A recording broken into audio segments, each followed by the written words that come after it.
Hey friends, my name is Kaden Hickman and I'm going to once again be doing a discussion board for our early American literature class.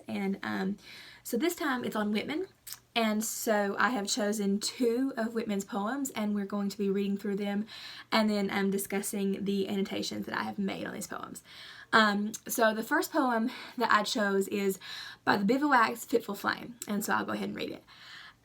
By the bivouac's fitful flame, a procession winding around me, solemn and sweet and slow. But first I note the tents of the sleeping army, the fields and woods' dim outline, the darkness lit by spots of kindled fire, the silence like a phantom far or near, an occasional figure moving. The shrubs and trees, as I lift my eyes, they seem to be stealthily watching me, while winds in procession thoughts, oh tender and wondrous thoughts, of life and death, of home and the past and loved, and of those that are far away. A solemn and slow procession as I sit on the ground by the bivouac's fitful flame.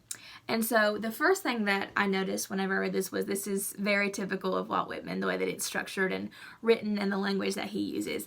And the biggest thing, though, that stuck out to me was the imagery that is laced throughout this poem. You know, it is literally insane, and you can go line by line and really envision what is happening in this poem. And so at the beginning, it says, a procession winding around me, solemn and sweet and slow. And so at first, it seems as though everything is tranquil. It seems as though everything is okay. It's sweet and slow. But right after this, it says the tents of the sleeping army. And so this line immediately brings you back into reality, and you realize, well, this is war that we're talking about. And this is not some sweet little thing that, you know, Walt Whitman just decided to write about. And so right after that, it talks about the darkness lit by spots of kindled fire. And so this stood out to me because I did not immediately, I obviously envisioned that it's dark outside, that's why there's a fire going. I got that. But after I started thinking on that, I really started to picture this more as the feeling of darkness, in the sense of, yes, it's dark outside, we got that. But, you know, when you're sitting here alone, you know, you're in this camp, and you're in the middle of war, you know, you're going to feel that feeling of darkness and terror is kind of what I started to envision. And then it talks about, you know, like a phantom far or near, an occasional figure moving. And so here you are, you're brought to the forefront of war. You know, you can feel the actual apprehension and terror of somebody that thinks that they're being watched, and they have to consciously be aware, you know, we are in war and you don't know what's going to happen. You've got to be on your, you know. And so then later it talks about, you know, even how the shrubs and the trees, they seem to be watching me. And so the reader really is transported into this place. So not only through imagery you can actually see what's happening, but you feel the feelings that Whitman has wrote about, because you really can see you sitting there, you're, you know, it's dark outside, you've got a fire going, but you're in war. And so you're going to feel like you're being watched all around you, and it's going to even see as you're laying there, you know, you can see the trees and the shrubs moving, and you're going to think, well, are they watching me too? And so I thought that was very interesting. And then later on it talks about these tender and wondrous thoughts, and you know, that really also shows you, yes, they're in war, but this is also what they're feeling. You know, they're getting all these thoughts and all these feelings of what they've left behind. And right after that it talks about of life and death and home and the past and loved ones. And so these are all things, you know, this procession, this melody has brought them as they're sitting there. You know, they're in the midst of battle, but they're still taken back to what they've missed, and like that feeling of longing that they have. And so overall, I think this poem is beautifully written. You know, as I said before, the reader not only is able to actually visualize things through imagery, but you're able to feel the actual emotions that would be taking place in that time. And Walt Whitman is literally able to place the reader by the flame that he's talking about. And so, you know, he's really known for being able to bring out the realities of this war because, you know, he worked as a nurse in the Union Army. And so you can really see his experience and those feelings that he most likely felt when he was there and actually in war. And so the second poem that I chose is A Sight in Camp in the Daybreak, Gray and Dim. And so I'll go ahead and read that one too. A sight in camp in the daybreak, gray and dim. As from my tent I emerge so early, sleepless. As slow I walk in the cool, fresh air, the path near by the hospital tent. 3 forms I see on stretchers lying, brought out there untended, lying. Over each the blanket spread, ample brownish woolen blanket, gray and heavy blanket, folding, covering all. Curious, I halt and silent stand. Then, with light fingers, I from the face of the nearest fire just lift the blanket. Who are you, elderly man, so gaunt and grim, with well-grayed hair and flesh all sunken around the eyes? Who are you, my dear comrade? Then to the second I step. And who are you, my child and darling? Who are you, sweet boy, with cheeks yet blooming? Then to the third, a face, nor child nor old, very calm as of beautiful yellow white ivory. Young man, I think I know you.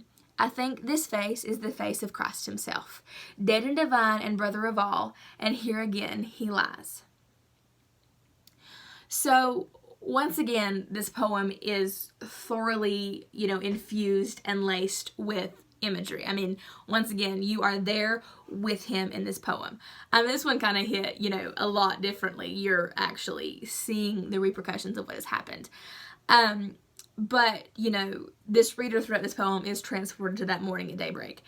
And so throughout the poem, it then says, at the beginning, it's early and sleepless. And so this is the first sign that, war has no time schedule. This is bright and early in the morning, and I'm assuming this person probably did not expect, well, maybe not expect, but, it's early, and this person is going to have to get up to go attend to these that have been brought in.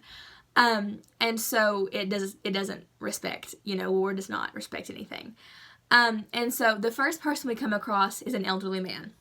And the second is a young child. And the third is he says that it's the face of Christ himself. And so these three different people that have been affected really show that war has no respecter of persons. Now, I use that in relation as we, in the Bible it talks about how Christ is not a respecter of persons. And so that took me back to that where, it's not the same. Just because you're young, you could be old, of whatever race you are, war is not going to stop and not affect you just because you're something different. It doesn't. War affects everyone. And that's really what I got out of this poem. And, by showing all these people, it shows all the casualties and the hurt and the suffering and that it affects everyone. And then where it references Christ, this could even mean that, God himself is saddened and hurt over all these hurts and his people are going through because they've made this decision on their own. And then this is a little stray thought, and I really don't know how much this ties in, and I don't know how it kind of fits in, but up in the middle of the poem, it says, 3 forms I see on stretchers lying and brought out there unattended lying. And so obviously that alludes to later the 3 people that have been hurt, but it also talks about Christ. And so when I read this, it made me think of Calvary. And, Jesus was hanging between 2 thieves on Calvary. We know that. And, there was a lot of pain and suffering that happened. And so I wonder if he was maybe referencing to the fact that, yes, war is not a respecter of persons, and neither is Jesus. So, he went through that struggle, but he's here to, save everyone. And how, he'll save the good and the bad, and how war doesn't respect the good or the bad. And so that was an interesting parallel that I saw, but I don't know how much that pertains to the rest of the poem, but that was just a little, I don't know. Anyway, but this poem, just like the other one, clearly gives images of what is happening. And just like the other poem, they both take the reader and let them feel and see what is really going on in this poem. And then one thing that stood out to me, as I've stated numerous times already in this poem specifically, is that war is not a respecter of persons. It doesn't matter. It doesn't care who you are. It's going to take you as its own casualty. It affects the young, it affects the old, and everyone in between. And, here you can really see that Walt Whitman's experience as this Union nurse has flooded into his writing and is really showing you the day-to-day life that him and these soldiers and nurses have experienced. And so that's my annotation of those 2 poems. I hope that it made some sense and that it was helpful. And so as this is our last discussion board for the semester, that's kind of crazy. So good luck to you all. I hope you all are doing well, and thanks for watching. Bye!